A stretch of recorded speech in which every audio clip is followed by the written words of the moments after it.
1.5 अरब रुपए से जायद का मिनी बजट तैयार। रवा माह ऑर्डिनेंस लाया जाएगा। 1 फरवरी से मिनी बजट पर अमल दरामद शुरू हो जाएगा। ज़राए वजारत खजाना के मुताबिक मिनी बजट के जरिए दरामदात पर फ्लड लेवी आयद की जाएगी। इसी पर बात करेंगे। नुमाइंदा दुनिया न्यूज़ मुदस्सर अली राना हमारे साथ मौजूद हैं। मुदस्सर, बताइएगा क्या खदुहाल होंगे इस मिनी बजट के? जी, 150 अरब रुपए जायद का बजट तैयार कर लिया गया है और रवा माह के दौरान ही ऑर्डिनेंस लाया जाएगा। 1 फरवरी 2022 से मिनी बजट पर अमल दरामद शुरू हो जाएगा। ज़राए वजारत खजाना की जानिब से बताया गया है कि मिनी बजट के जरिए दरामदात पर फ्लड लेवी आयद की जाएगी और फ्लड लेवी की जो शरह है वो तकरीबन 3% तक आयद की जाएगी। दरामदी सतह पर जो भी माल इम्पोर्ट किया जाएगा, वो रॉ मटेरियल हो या फर्निश्ड आइटम हो, उस पर 1% से लेकर 3% तक जो है वो फ्लड लेवी आयद करने का प्लान बनाया गया है। गुज़श्ता रोज वज़ीर ख़ज़ाना इसाक़दार की जानिब से वज़ीर आज़म शहबाज शरीफ को वर्चुअल ब्रीफिंग दी गई है और वज़ीर आज़म शहबाज शरीफ ने इस बात की अप्रूवल दे दी है और ज़राए वज़ारत ख़ज़ाना की जानिब से अब ये बताया जा रहा है कि इसका बाकायदा तौर पर ड्राफ्ट तैयार कर लिया गया है और जल्द ही इसको नाफिज़ुल अमल करने के लिए सामने लाया जाएगा। इसके साथ साथ ज़राए वज़ारत खजाना की जानिब से ये भी बताया जा रहा है कि जो बैंकों के फॉरेन एक्सचेंज के रिजर्व पर उन्होंने कमाया है, उस पर भी फ्लड लेवी आयद की जाएगी। जितने भी बैंक हैं उन सब पर यह टैक्स आयद किया जाएगा और इससे तकरीबन जो मजमूई तौर पर यह बताया जा रहा है कि 150 अरब रुपए के इक़दाम किए जा रहे हैं। इसके साथ साथ ये भी बताया जा रहा है कि ज़राए वज़ारत खजाना की जानिब से IMF से भी ये मुशावरत की गई है और IMF को भी इत्तफाक में लिया गया है कि जो मिनी बजट लाया जा रहा है उसके लिए ये तमाम इक़दाम किए जाएं। इसके अलावा ज़राए वज़ारत खजाना की जानिब से ये बताया गया है कि जो दरामदात हैं उन पर जो जहां पर कस्टम ड्यूटी की शरह 0 है, वहां पर 1% फ्लड लेवी आयद की जाएगी और जहां पर कस्टम ड्यूटी की शरह ज्यादा है वहां पर जल्द ही नाफिजुल अमल हो जाएगा। मुदस्सर, बहुत शुक्रिया आपका। साबिक वज़ीर ख़ज़ाना शौकत तरीन का कहना है कि मुल्क में महंगाई की शरह 25% पर पहुंच गई। 4 से 5 अरब डॉलर की LCs रुकी हैं। कारोबार बंद है, कहीं से पैसे नहीं आ रहे। हुक्मरान कर्जा लेकर अदायगियां कर रहे हैं। PTI दौर में सबसे ज्यादा टैक्स कलेक्शन हुई। वो न्यूज़ कॉन्फ्रेंस कर रहे थे। जो हम 12% पे छोड़ के गए थे इन्फ्लेशन को 12.2% मार्च में, वो 27% तक गई, अब 25% पे फिर रही है। 4 से 5 बिलियन डॉलर की LCs रुकी हुई हैं। इंडस्ट्रियल जो ग्रोथ है नेगेटिव है, बिजनेसेस बंद हो रही हैं। Highest remittances, highest exports, highest tax collection और कोई 18 लाख जॉब्स हम हर साल जो हैं वो मार्केट में लेके आ रहे थे। ये अगले चंद हफ्तों में भाग जाएंगे। ये अवाम और ये हम इनको नहीं छोड़ेंगे। ये जहां मर्जी भागेंगे, ये जिस कोने में जाएंगे, हम इनको नहीं छोड़ेंगे। खैबर पख्तूनख्वा में निगरान वज़ीर आला की तकर्री का ये मामला है। अपोजिशन की जानिब से दोस्त मोहम्मद और ज़फरुल्लाह खान नामजद, PTI की जानिब से बैरिस्टर सैफ और जावेद इकबाल मुतवक्के उम्मीदवार हैं। तफसीलात जानेंगे नुमाइंदा दुनिया न्यूज़ समीन जान से। जी समीन, बताइएगा इस हवाले से।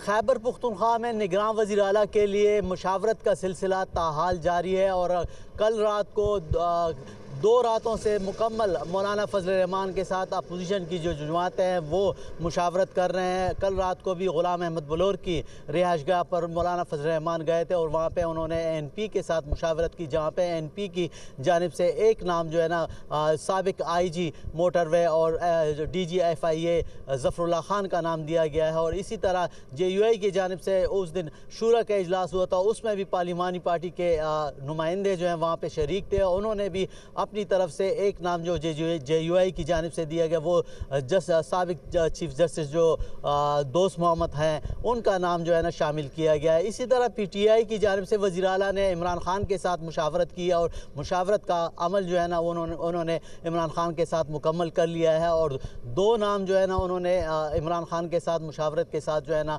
निगरान वज़ीर आला के लिए नामजद किए, जिनमें बैरिस्टर मोहम्मद अली सैफ है और एक साबिक चीफ सेक्रेटरी है खैबर पख्तूनख्वा के जावेद इकबाल के नामजद किए गए हैं। ताहम ये मुतवक्को उम्मीदवार है और एक नाम जो है ना मज़ीद जो है ना इन नामों के साथ शामिल करके गवर्नर को जो है ना अपोजिशन लीडर भी गवर्नर को 3 नाम भिजवाएंगे और वज़ीर आला खैबर पख्तूनख्वा भी 3 नाम गवर्नर को भिजवाएं। ताहम ये अभी दोनों की अपोजिशन और वज़ीर आला के दरमियान जो है ना उम्मीदवारों के नाम सामने आए हैं। समीन जान, बहुत शुक्रिया। अब लाहौर से हम खबर शामिल करते हैं। कौमी असम्बली में अहम तरीन 3 पार्लिमानी ओहदों पर तकर्री का ये मामला है। इमरान खान आज अपोजिशन लीडर के लिए नाम की मंजूरी देंगे। चेयरमैन PTI आज कौमी असम्बली में पार्टी के पार्लिमानी लीडर के नाम का भी फैसला करेंगे। तफसीलात जान लेते हैं। नुमाइंदा खुसूसी लियाकत अंसारी हमारे साथ मौजूद हैं। लियाकत, कौन कौन से नाम सामने आ रहे हैं? देखिए, जो कौमी असम्बली है उसमें 3 बड़े पार्लिमानी होते जो हैं, जिनमें opposition leader, chairman public account committee और पार्लिमानी लीडर। वो इस वक्त PTI की बजाय PTI के उन 21 मुनहरफ अरकान के पास हैं जो इस वक्त कौमी असम्बली में इमरान खान से जो है वो हटकर जो है वो हुकूमत का साथ दे रहे हैं और ऐवान में बैठे हुए हैं। अब PTI ने उन पर नामजदगियों का फैसला किया है। इमरान खान आज जो है जो MNA जिनके रिजाइन एक्सेप्ट नहीं हुए उनमें से जो अहम जो लोग होंगे उनमें से एक को अपोजिशन लीडर के लिए, एक चेयरमैन पब्लिक अकाउंट कमेटी के लिए और एक पार्लिमानी लीडर के लिए नामजद करेंगे। और फैसला होने के बाद फिर स्पीकर कौमी असम्बली को आगाह किया जाएगा कि अभी भी PTI जो कि हाउस से बाहर है वो अभी भी सबसे बड़ी अपोजिशन जमात है, तो इसलिए इन तीनों ओहदों पर जो है उनका नोटिफिकेशन किया जाए। तो PTI की क़यादत आज जो है वो सर जोड़कर बैठेगी और इमरान खान इन तीनों नामों पर मंजूरी देंगे और फिर नामों की मंजूरी होते ही अगले 24 घंटे में स्पीकर कौमी असम्बली राजा परवेज अशरफ को PTI का डेलीगेशन मुलाकात करके कन्वे करेगा कि हमारे इन अरकान को इन ओहदों पर नोटिफाई किया जाए, क्योंकि हम अपोजिशन की सबसे बड़ी जमात है और मुनहरफ अरकान से ये ओहदे वापस। बिल्कुल ठीक है, शुक्रिया आपका लियाकत। और इलेक्शन कमीशन ने इमरान खान के ज़िम्न इलेक्शन में 7 हल्कों से कामयाबी का नोटिफिकेशन जारी करने का हुक्म दे दिया है। कमीशन ने इंतखाबी अखराजात की तफसीलात भी कबूल कर ली हैं। इस्लामाबाद से ये खुसूसी रिपोर्ट देखिए।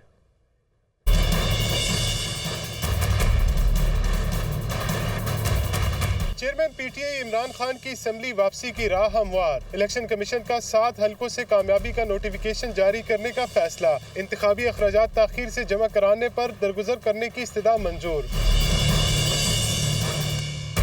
Chief election commissioner Sikandar Sultan Raja की सरबराही में 5 रुकनी कमीशन ने 20 दिसंबर 2022 को फैसला महफूज किया था। कमीशन ने मुतफिका तौर पर इमरान खान की जानिब से इंतखाबी अखराजात जमा कराने में ताखीर दरगुजर करने की इस्तदा मंजूर कर ली और तमाम 7 हल्कों से कामयाब करार देते हुए नोटिफिकेशन जारी करने का फैसला किया। इमरान खान ने NA 22 Mardan, NA 24 Charsadda, NA 31 Peshawar, NA 108 Faisalabad, NA 118 Nankana साहब, NA 239 कराची और NA 45 कुरम में ज़िमनी इंतखाबात में कामयाबी हासिल की थी। ये हल्के PTI के अरकान के इस्तीफे मंजूर होने पर खाली हुए थे। तोशाखाना से तहाइफ वसूल करने वाली शख्सियात की तफसीलात फराहम करने से मुतालिक दरख्वास्त पर समाअत हुई। लाहौर हाईकोर्ट ने 7 फरवरी को विफाकी हुकूमत के वकील को तोशाखाना के रिकॉर्ड के साथ बयान हल्फी जमा कराने का हुक्म दिया है। कैबिनेट डिवीजन की जानिब से हाईकोर्ट में जमा कराए गए जवाब की कॉपी दुनिया न्यूज़ ने हासिल कर ली।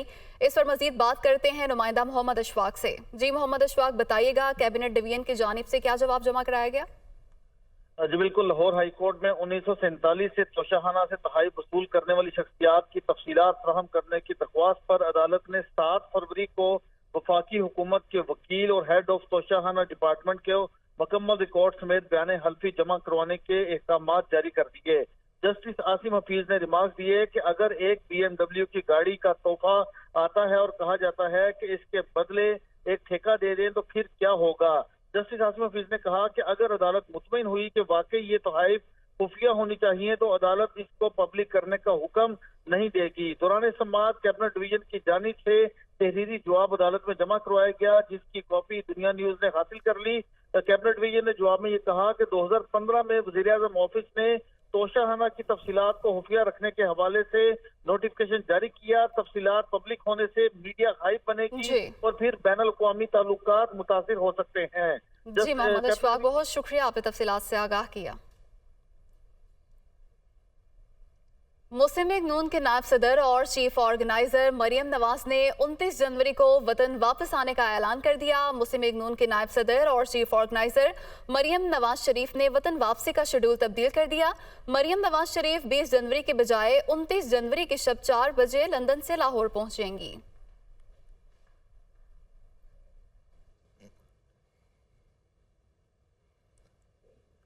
अमीर जमात इस्लामी कराची हाफिज नेमुर रहमान कहते हैं कि कराची में ज़िमनी इलेक्शन के जो कराची में बल्दियाती इंतखाबात के नताज के साथ खिलवाड़ किया गया। उन्होंने तनकीद का निशाना बनाया है पीपल्स पार्टी को। कहते हैं कि पीपल्स पार्टी के सारे वोट बाद में डाले गए, हमें इंसाफ चाहिए। हुकूमत आरओज़ और DROज़ के जरिए पोस्ट पोल धांधली कर रही है।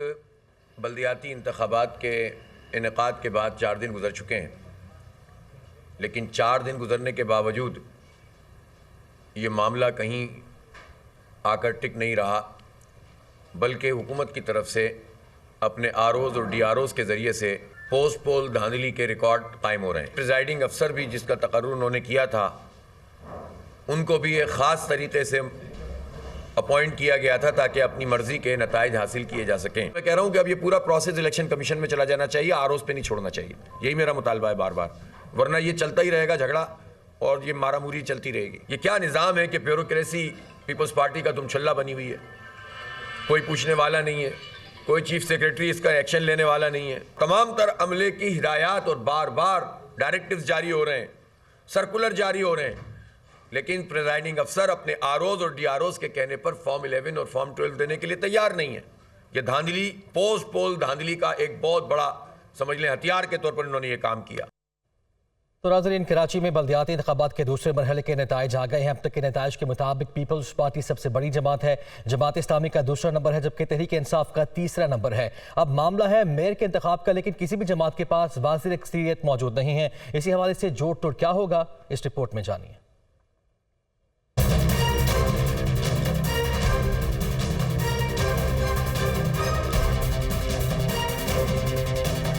कराची में बल्दियाती इलेक्शन के नताइज मुकम्मल। अब मेयर की दौड़ है, जिसके लिए 184 वोट दरकार हैं। पीपल्स पार्टी को 93 नशिस्तों पर कामयाबी के तनासुब से खवातीन के लिए मखसूस 32 नशिस्तें मिली हैं। अनो, अकलियत और लेबर की 15, ख्वाजा सरा और स्पेशल पर्संस की 2 नशिस्तें मिली हैं। यूं पीपल्स पार्टी की नशिस्तों की तादाद 142 हो गई। जमात इस्लामी 86 नशिस्तों पर बराह रास्त कामयाब हुई। इस तनासुब से जमात इस्लामी को खवातीन की 32, नौजवानों, अकलियत और लेबर की 15 और ख्वाजा सरा और स्पेशल पर्संस की 2 नशिस्तें मिली हैं। यूं बल्दिया उज़्मा के ईवान में जमात इस्लामी 133 नशिस्तों के साथ दूसरी बड़ी जमात है। 40 नशिस्तों पर बराह रास्त वोटिंग में जीतने वाली तहरीक इंसाफ को खवातीन की 14 नशिस्तें मिली हैं। 2 लेबर, 2 नौजवानों और 2 अकलियत की नशिस्तें भी तहरीक इंसाफ के हिस्से में आई हैं। यूं तहरीक इंसाफ 60 नशिस्तों के साथ तीसरी बड़ी जमात है। मुस्लिम लीग नून 7 नशिस्तें जीती, इसे 2 मखसूस नशिस्तें मिली हैं और इसके अरकान की तादाद 9 है। जमीयत उलमा इस्लाम के अरकान की तादाद 3, तहरीक लब्बैक 2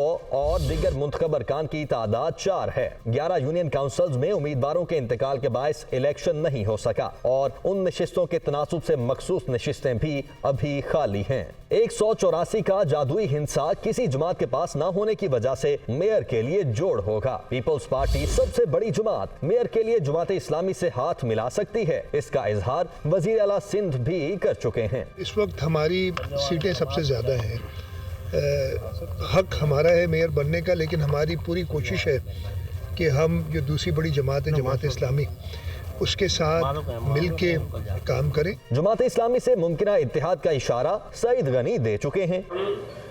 जमात इस्लामी से तरजीह तौर पर बात करना चाहते हैं। तरजीह हमारी जो तरजीह है वो जमात इस्लामी और हमसे बात करना चाहते हैं कि केएमसी में जो मेयर, डिप्टी मेयर और टाउन्स में जो इंतखाबात होंगे वो ज़्यादा बेहतर होगा कि पाकिस्तान पीपल्स पार्टी और जमात इस्लामी आपस में बैठ कर ये मामला तय कर लें। लेकिन जमात इस्लामी अभी पीपल्स पार्टी की तरफ माइल नजर नहीं आती। पहले हमें हमारा मैंडेट पूरा करो, हमारी गिनती पूरी करो, फिर उसके बाद बातचीत करो। बातचीत तो हम सबसे करते हैं, हुकूमत से भी करते हैं, बातचीत तो हम पीपल्स पार्टी से इस वक्त भी करते हैं। मेयर इंशाल्लाह जमात इस्लामी का होगा। तहरीक इंसाफ भी मेयरशिप के लिए जमात इस्लामी को इत्तेहाद की पेशकश कर चुकी है। अगर तीनों अक्सरियती जमातें अलग अलग मेयर और डेप्यूटी मेयर का इलेक्शन लड़ती हैं और कोई भी जमात अक्सरियत हासिल नहीं कर पाती, तो उस सूरत हाल में रन ऑफ इलेक्शन का ऑप्शन इस्तेमाल किया जाएगा। अगर किसी के पास मेजोरिटी ना हुई तो उस सूरत हाल में क्या होगा? आमतौर पर होता यह कि रन ऑफ इलेक्शन होता है कि फिर जो उम्मीदवार मैक्सिमम वोट लेते हैं, नंबर 1 और नंबर 2, उनके दरमियान जो है वो दोबारा इलेक्शन होगा, तो इस तरह की सूरत हाल इमर्ज हो रही है कराची में। मेयर कराची के लिए मुमकिन जोड़ तोड़ भी दिलचस्प है। PDM जमातें, पीपल्स पार्टी, मुस्लिम लीग नून, JUI मिलकर भी मेयर लाने की पोजीशन में नहीं, क्योंकि इन तीनों की नशिस्तें कुल मिलाकर 154 बनती हैं। अगर तहरीक लब्बैक और दीगर उनके साथ मिल जाएं तो ये तादाद 160 बनती है। पीपल्स पार्टी और जमात इस्लामी हाथ मिला लें तो इस इत्तेहाद के अरकान की तादाद 275 हो जाएगी और 184 का संगे मील उबूर करना आसान होगा। इस सूरत में मेयर और डेप्यूटी मेयर की सीटों पर दोनों पार्टियां एडजस्टमेंट कर सकती हैं। अगर जमात इस्लामी और तहरीक इंसाफ हाथ मिला लें तो उनके अरकान की तादाद 193 हो जाएगी और मेयर उनका बन सकता है। कराची की शहरी हुकूमत का ताज तभी सजेगा जब मौजूदा पार्टी पोजीशन में दो बड़ी जमातों का इत्तेहाद होगा। मेयर का इंतखाब खुफिया राय की बजाय शो ऑफ हैंड से होगा और उस सूरत में खुफिया लेन देन की गुंजाइश कम होगी। पीटीआई रहनुमा सदुमर न्यूज कॉन्फ्रेंस कर रहे हैं। ये मुलतवी नहीं हो रहा तो फिर मंसूबा गया कि किस तरीके से हमने मैंडेट, यानी इस इम्पोर्टेड हुकूमत ने मैंडेट चोरी करना है। और ख़ास तौर पर कराची में मैं ज़रा तफसील में बात करूँगा कि किस तरीके से इस मैंडेट को धौंस, ज़बरदस्ती, धांधली और ताकत के इस्तेमाल से चुराने की कोशिश की जा रही है। और उसके बाद मैं फिर आपको बताऊंगा कि हमारा मुतालबा क्या है। तहरीक इंसाफ जो है वो क्या मुतालबा करने जा रही है। ये धांधली शुरू हुई जी उसी दिन सुबह। आप मेरी सुबह की अगर आप ट्वीट देख लें 15 तारीख की सुबह की, तो आपको उसी वक्त हमने बता दिया था कि बहुत बड़ी तादाद में पोलिंग स्टेशन ऐसे हैं जहाँ पे पोलिंग का अमला ही नहीं पहुँचा था। वो अमला वहाँ पे नहीं पहुँचा था, लेकिन वो अमला कहीं और ज़रूर शायद मौजूद था, क्योंकि बहुत सारे केसेस के अंदर वहाँ पे फिर नज़र आया कि किस तरीके से पहले से ठप्पे लगाए गए और वो ठप्पे जो हैं वो फिर डाले गए। एक मैं केस का आपको उसकी मिसाल देना चाहता हूँ। अमजद आफरीदी हमारा PTI का कैंडिडेट बल्दिया से, केमाड़ी डिस्ट्रिक्ट से, उसने एक वीडियो बनाया और जिसके अंदर उसने दिखाया कि किस तरह तकरीबन 1000 वोट जो हैं पीपल्स पार्टी के पहले से ठप्पे लगे हुए वो पोलिंग स्टेशन के अंदर लाए गए। और हामिद मीर साहब ने भी उसको ट्वीट किया। फिर तो उसका नतीजा क्या हुआ? उसका नतीजा ये नहीं हुआ कि पुलिस जो है वो पकड़ने की कोशिश करती है कि किसने ये धांधली की है। इलेक्शन कमीशन उनको पकड़ता कि जिन्होंने जो धांधली कर रहे थे। लेकिन अमजद आफरीदी जिसने दिखाया मीडिया को कि किस तरीके से धांधली हो रही है और उसके तमाम सबूत पेश किए, अमजद आफरीदी को अरेस्ट कर लिया गया, उसको टॉर्चर किया गया, उसको मारा गया, उसके 2 भाइयों को अरेस्ट किया गया, टॉर्चर किया गया। एक भाई की आंख बदकिस्मती से जाया हो गई है, उसको इतना मारा गया। उसके बाद हमारा MPA राबिस्तान खान, उसने भी मंगूपीर टाउन के अंदर जो है डिस्ट्रिक्ट वेस्ट के अंदर जो रिगिंग हो रही थी उसको एक्सपोज किया। नतीजा क्या निकला? उसके ऊपर हमला हुआ और पुलिस ने उसको पकड़ लिया, उसको अरेस्ट कर लिया। और उसकी भी वीडियोस जो हैं वो इस वक्त सोशल मीडिया के ऊपर मौजूद हैं कि किस तरीके से उसको टॉर्चर किया गया और उसके जिस्म के ऊपर जख्म जो हैं वो नज़र आ रहे हैं लोगों को। उसके बाद जो ये तो पहले हुआ कि दिन शुरू होते वक्त और दौराने पोलिंग क्या हो रहा था। पोलिंग ख़त्म होने के बाद तो ऐसा तमाशा शुरू हुआ कि शायद पाकिस्तान में कभी भी ना किसी ने देखा हो। ये कोई MNA का इलेक्शन दूर दराज इलाके में कहीं पहाड़ों पर नहीं हो रहा था जहाँ पे रिज़ल्ट आने के लिए बहुत टाइम लग जाता है। ये पाकिस्तान के सबसे बड़े शहर में यूनियन काउंसिल का इलेक्शन हो रहा था। टोटल वोट जो पड़े में वो टोटल वोट 5-5, 6-6, 7-7 हज़ार वोट पड़े में और 24 घंटे 48 घंटे रिजल्ट नहीं अनाउंस हो रहे। रिजल्ट अनाउंस नहीं हो रहे जब वहाँ पर मुतालबा किया जाता है, प्रिजाइडिंग ऑफिसर्स के साथ एहतजाज किया जाता है, DROs के पास एहतजाज किया जाता है, तो आगे से वो क्या कह रहे हैं बेचारे? मैं उनको बेचारा कह रहा हूँ। वो क्या कह रहे हैं? वो कह रहे हैं जी हमारे छोटे छोटे बच्चे हैं, हम गरीब लोग हैं, खुदा का वास्ता हम ये जो हमारे ऊपर हुकूमती मशीनरी का बोझ डाला जा रहा है, जो हम पे प्रेशर डाला जा रहा है, हम नहीं बर्दाश्त कर सकते।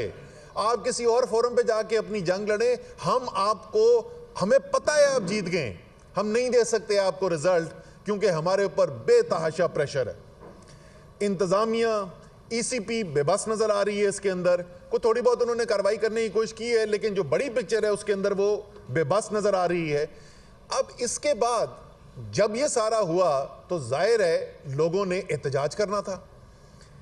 मैंडेट चोरी किया जा रहा है, सबको नजर आ रहा है कि मैंडेट चोरी किया जा रहा है, तो एहतजाज हुआ। एहतजाज होने के ऊपर जो एहतजाज कर रहे थे, पुलिस ने उनके ऊपर तशद्दुद किया। पीपल्स पार्टी के वर्कर्स ने पथराव किया, लाठियां मारी, और चारों प्रोटेस्ट के ऊपर और लोग कौन से हिरासत में ले लिए गए? हमारे तहरीक इंसाफ के वर्कर जो हैं उनको हिरासत में ले लिया गया। कल रात को दहशतगर्दी के पर्चे कट गए। किसके ऊपर दहशतगर्दी के पर्चे कट रहे हैं? बिलाल गफार, सिटिंग MPA कराची, हमारे PTI का प्रेसिडेंट, सईद आफरीदी कराची का senior vice president MPA, Shabbir Qureshi MPA, इससे पहले अदील अहमद MPA, उसको जेर हिरासत लिया गया। उसका राबिस्तान MPA, मैं उसका बता चुका हूँ आपको। तो इस वक्त जो पार्लियामान के मेंबर्स हैं उनको भी उठा, जो बात करके ये जो बदतरीन धांधली की है पीपल्स पार्टी ने और इस हुकूमत ने, उस बदतरीन धांधली को लोगों के सामने लेकर आ रहा है, मीडिया में अपनी आवाज ला रहा है। चाहे वो पार्लियामान का मेंबर क्यों ना हो, उसके ऊपर तशद्दुद किया जा रहा है, उसको जेलों में डाला जा रहा है, उसको जेर हिरासत दिया जा रहा है। और इसी तरीके से 16 शहरी जो UCs हैं, यूनियन काउंसिल्स हैं हैदराबाद की, वहाँ पर बड़े पैमाने के ऊपर जो धांधली के इल्ज़ामात सामने आए हैं। दादू में जहाँ निसार बुरेड़ो साहब जो मेहर की UC जीत गए हैं, उनके खिलाफ FIR कटी, उनको अरेस्ट कर लिया गया है। आप जो देख रहे हैं, जैसे मैंने कहा तकरीबन तमाम सिंध के अजला के अंदर है, लेकिन ख़ास तौर पे कराची के अंदर एक इंतहाई खौफनाक खेल खेला जा रहा है। और ये वाहिद चीज़ नहीं है, पूरे पस मंज़र में देखें तो इस वक्त पूरे पाकिस्तान के अंदर ऐसी सूरत हाल पैदा की जा रही है, लेकिन ख़ास तौर पे कराची के अंदर, सबसे बड़ा शहर पाकिस्तान का, वो शहर जिसको न पानी मिलता है, न जहाँ कचरा उठाया जाता है, जो सबसे बड़ा पाकिस्तान का टैक्स देने वाला शहर है, उस सबसे ज़्यादा टैक्स देने वाले शहर के ऊपर आपको 2 कौड़ी लगती हुई नज़र नहीं आती है वापस। वो शहर जिसकी सादा सी शुमार कर लिया जाए, उसकी आबादी का शुमार नहीं करने दिया जाता है। जो इमरान खान ने वजीर आजम होते हुए डिजिटल सेंसस का ऐलान किया, वो तमाम तारीखें गुजर चुकी हैं, अभी तक वादे हो रहे हैं कि जो मरदमशुमारी की जाएगी, कोई नामो निशान में मरदमशुमारी का इस वक्त नजर नहीं आ रहा। हर तरीके से कराची को दीवार के साथ लगाया गया, और अब कराची को यह बताया जा रहा है कि हम आपकी मरदमशुमारी करके आपकी सही आबादी का काउंट तो गिनती तो होने नहीं देंगे, कि कहीं खुदा ना खास्ता ऐसा ना हो कि सिंध के जो सूबाई असेंबली के रिजल्ट्स होते हैं वो बदल जाएं और कराची को अपना जायज़ हक मिल जाए, वफाक के अंदर कराची को अपना जायज़ हक मिल जाए, कराची को अपनी हक के मुताबिक जो रेवेन्यू है उसका हिस्सा मिलना शुरू हो जाए। लेकिन नहीं, ये तो हम सब आपको नहीं होने देंगे। अब अगर आप मुकामी हुकूमत के अंदर भी कराची वाले जिसको वोट डालेंगे, हम उसको अपनी कराची के अंदर भी हुकूमत नहीं बनाने देंगे। कराची वालों को दीवार के साथ लगाया जा रहा है, और जो जो इसके अंदर मुलविस है वो पाकिस्तान के खिलाफ साजिश का हिस्सा है। इतना खतरनाक खेल खेला जा रहा है। कल जब कराची वाले खड़े हो जाएंगे, जो अपने साथ उनके साथ जुल्म किया जा रहा है, तो फिर वो सब उनको हो जाएगा कि जी ओहो, ये तो पता नहीं कहां से दहशतगर्द आ गए। पहले तो 3 दहशतगर्द तो मैंने आपको बता दिए MPs तहरीक इंसाफ के, जिनको दहशतगर्द करार दिया गया है। और ये भी मैं बता दूं, जमात इस्लामी की भी सीटें छीनी गई हैं। कराची ने मुस्तरद किया है, हमेशा की तरह मुस्तरद किया है उस पार्टी को जो सूबे के अंदर 6 दफा हुकूमत कर चुकी है, और 6 दफा हुकूमत करने के बावजूद कराची को हक तो देना कि दूर की बात है, बाकायदा एक सिस्टमैटिक तरीके से, एक मरबूत तरीके से कराची का हक छीनने वाली जो पार्टी है, कराची का भी उसको वोट डाल सकता है। जलसा कराने के लिए तो उनको बाहर से दूसरे अजला से लोग लाने पड़ते हैं, वो कराची का भी वोट डाल सकता है पीपल्स पार्टी को। सो जिसने भी कराची को वोट डाला उसका हक छीना जा रहा है। और मैंने कहा आपको तहरीक इंसाफ के साथ ज़ाहिर है ज़्यादा सबसे बड़ा ख़तरा इस वक्त ये पूरा जो इम्पोर्टेड हुकूमत है और ये जो जाली निज़ाम बना हुआ है, इस जाली निज़ाम का सबसे बड़ा ख़तरा जो है वो तहरीक इंसाफ है। इमरान खान से खौफजदा हैं ये लोग, इनको पता है कि पूरी कौम जो है वो फैसला कर बैठी है, इमरान खान के साथ खड़ी हो गई है और अब सर झुकाने को नहीं तैयार है, और ना कराची वाले सर झुकाने को तैयार है। किसी सूरत में कराची इस मुकामी हुकूमत के इलेक्शन को कबूल नहीं करेगा। हम इसको मुस्तरद करते हैं और हम मुतालबा करते हैं इलेक्शन कमीशन से कि आप मुकम्मल तौर पर नाकाम रहे हैं कराची के अंदर एक साफ शफाफ मुकामी हुकूमत का इलेक्शन करवाने में। आपको मुस्तफ़ी होना चाहिए अपनी सीटों से, इस इलेक्शन को कलअदम करार देना चाहिए और आपको एक नया इलेक्शन कराना चाहिए कराची के अंदर। और जो कराची वाले जिसको वोट देना चाहते हैं, वो MQM को वोट देना चाहते हैं, वो जमात इस्लामी को वोट देना चाहते हैं, वो तहरीक इंसाफ को वोट देना चाहते हैं, जिसको भी वोट देना चाहते हैं, ये कराची का कम से कम हक है और ये हक किसी तरीके से भी कराची से छीना नहीं जा सकता। तो हम इस इलेक्शन को मुकम्मल तौर पर मुस्तरद करते हैं और इसके खिलाफ एहतजाज होता रहेगा। ये जितना भी जुल्म कर कोशिश करेंगे, कराची की आवाज़ अब दबाई नहीं जा सकती है। बहुत शुक्रिया।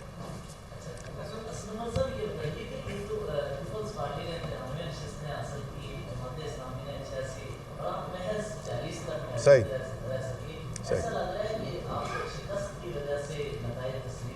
कराची में पिछले 4 महीने 5 महीने में भाईजान 3 MNA के इलेक्शन हुए हैं, उनमें से 2 सीटें जो हैं तहरीक इंसाफ ने जीती हैं, यानी 2/3 सीटें जो है ना पिछले 4 महीने में जीती हैं। कराची कहाँ खड़ा हुआ है? आप इस वक्त ओपिनियन पोल सर्वे आप बताएं कि कौन सी अच्छी बैनुल अक़वामी फ़र्म है, उससे हम सर्वे करा के बता देते हैं। जमात इस्लामी ने बड़ी अच्छी कैंपेन चलाई, उनको वोट पड़ा है और मैं उनको मुबारकबाद देना चाहता हूँ उस वोट के ऊपर। हमारे मुखालिफ हैं, लेकिन जिसने ठीक काम किया, जिसको वोट पड़ा है, उसकी हम तारीफ भी करने को तैयार हैं। लेकिन भाईजान जो DC और DRO के ऊपर डंडा चला के ठप्पे लगा के इलेक्शन चोरी करेगा, उस चोर को हम चोर ही बोलेंगे।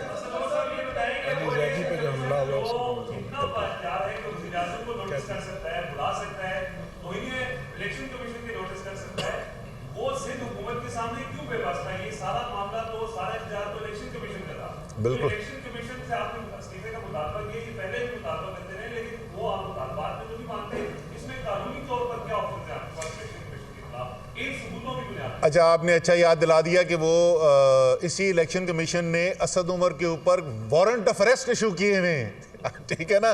जो ठप्पे लगा रहा है, जो इलेक्शन चुरा रहा है, जो सारा मीडिया पाकिस्तान का दिखा रहा है, उनसे सवाल कोई नहीं है। असद उमर वो कहते हैं जी इनको क्यों गिरफ्तार कर देना चाहिए। उन्होंने कहा जी ये हमारे बारे में ऐसी बातें करता है, हमारा दिल टूट जाता है, तो इसको अरेस्ट कर लेना चाहिए। खुदा का खौफ करे। देखिए, हमारा रेफरेंस जो है वो पहले हम फाइल किया हुआ है 1 से ज़्यादा इलेक्शन कमीशन के मेंबर के ऊपर, और हमारी उम्मीद ये होगी और हमारी रिक्वेस्ट ये होगी, इल्तजा होगी अदलिया से कि वो रेफरेंसेस जो हैं अब उसके ऊपर फैसला किया जाए। 2023 इलेक्शन का साल है, इंशाअल्लाह ताला यहाँ पे सूबाई इलेक्शन भी होने इसी साल में, कौमी असम्बली के इलेक्शन भी होने इस साल में, और ये इंतहाई ज़रूरी है कि इलेक्शन कमीशन जो है वो एक गैर जानिबदार इलेक्शन कमीशन हो, एक ऐसा इलेक्शन कमीशन हो जिसके ऊपर पाकिस्तान के अवाम का एतमाद हो। जी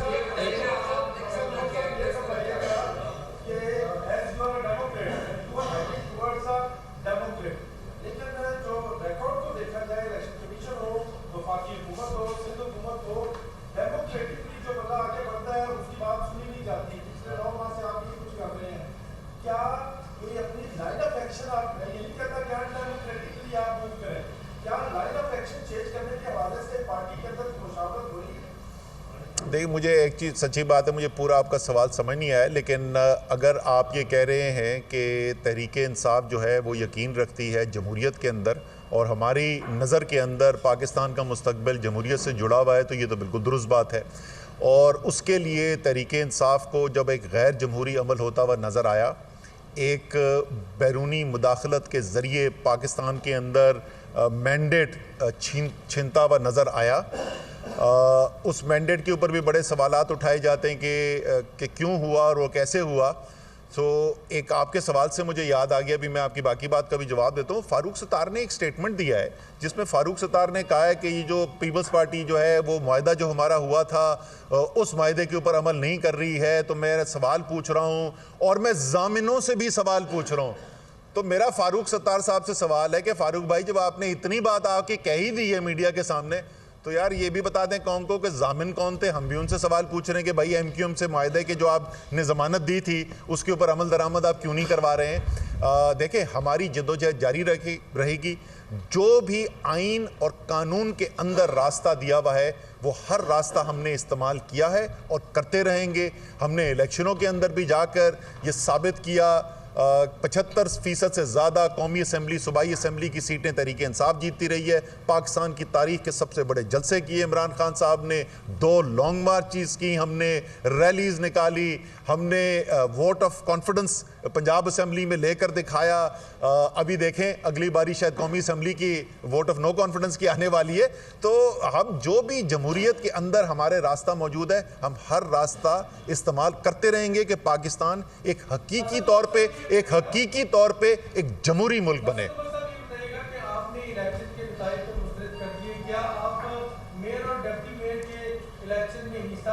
नहीं,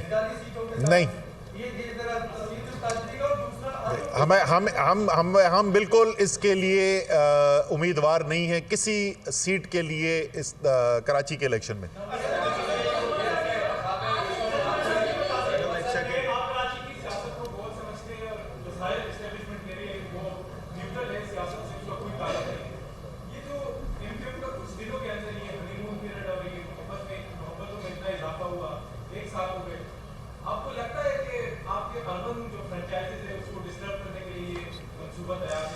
देखिए, इस वक्त कराची के अंदर जो अमूमी तौर पे तज़िया है, जो कराची की गली कूचे के अंदर बात हो रही है, वो तो यही हो रही है। क्योंकि इसके अंदर भी अगर आप देखें PSP कैसे लॉन्च की गई थी।